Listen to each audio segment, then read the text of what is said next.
Coming up on 5 Minute News. Biden defends military decision, blames Afghan army's unwillingness to fight. Kabul airport plunges into chaos as Taliban patrol capital. And more than 1,400 now dead in Haiti earthquake. It's Tuesday, August 17. I'm Anthony Davis. President Joe Biden said on Monday he stood squarely behind his decision to withdraw US troops from Afghanistan, despite searing images of chaos in Kabul that exposed the limits of US power and plunged him into the worst crisis of his presidency. Breaking his silence on the US pullout after scenes of bedlam dominated television news channels for days, Biden blamed the Taliban's takeover in Afghanistan on Afghan political leaders who fled the country and the unwillingness of the US-trained Afghan army to fight the militant group. He warned Taliban leaders they would face devastating force should they interfere with the US pullout. Biden was forced to send US troop reinforcements to Kabul to ensure a safe withdrawal of American diplomatic personnel and civilians as well as Afghan citizens who worked with the United States and could face reprisals. The panicked evacuation coming weeks after Biden predicted the Taliban's takeover in Afghanistan was not inevitable has dented America's image on the global stage, just as Biden has sought to emphasize to world leaders that America is back after former President Donald Trump's tumultuous 4 years. The pullout has also raised fears that militant groups like al-Qaeda could reconstitute under Taliban rule. Biden, rejecting harsh criticism of his Afghan policy from Republican and Democratic lawmakers, some former generals and human rights groups, was resolute in defending his withdrawal from a 20-year war that endured through 4 presidencies. Thousands of Afghans rushed into Kabul's main airport on Monday, some so desperate to escape the Taliban that they held onto a military jet as it took off and plunged to their deaths, as America's longest war ended with its enemy the victor.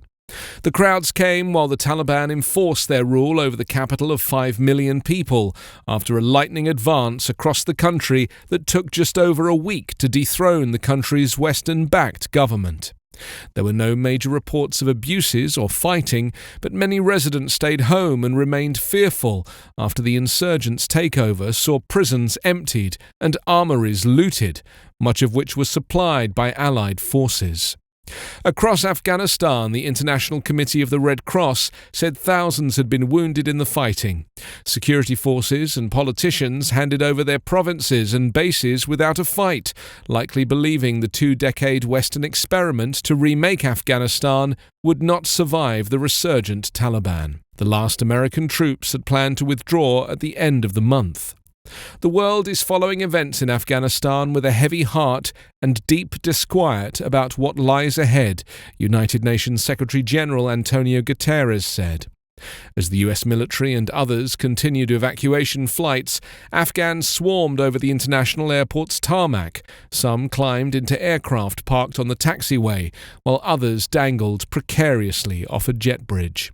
US troops took positions to guard the active runway, but the crowd stormed past them and their armored vehicles.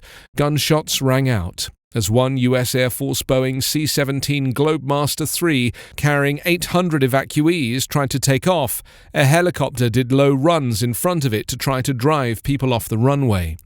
Video showed a group of Afghans hanging onto the plane just before takeoff and several falling through the air as the aircraft rapidly gained altitude over the city.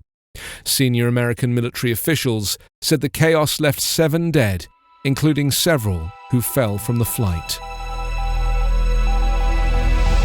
2 days after a 7.2 magnitude earthquake struck Haiti and killed at least 1,400 people, the situation is growing even more dire. As rescue efforts continue, the nation could face heavy rains and major flooding as a result of Tropical Depression Grace. Video showed the widespread trail of destruction the powerful quake left behind, with homes and buildings reduced to rubble.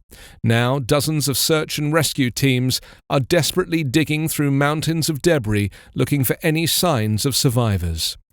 Good Samaritans used their bare hands to pull a woman and a young boy to safety after they were buried under a collapsed building. But rescuers are now facing a race against time as the tropical depression threatens to bring more than a foot of rain. As the search continues, hospitals are overwhelmed by incoming patients. The epicenter of the earthquake struck near Les Cayes, a coastal town about 80 miles from the capital of Port-au-Prince. Its hospital is now at capacity, and a private plane is now flying patients to the capital. Carlan Bernard, who is now being treated for 2 broken legs, said she was injured by falling debris as the earthquake hit. She said she started to run when broken concrete fell on her and a man by her side who was killed. The earthquake is another major setback for Haiti, which hasn't fully recovered from the 2010 earthquake that killed an estimated 220,000 people. The nation is also still reeling from the assassination of President Moise just over a month ago.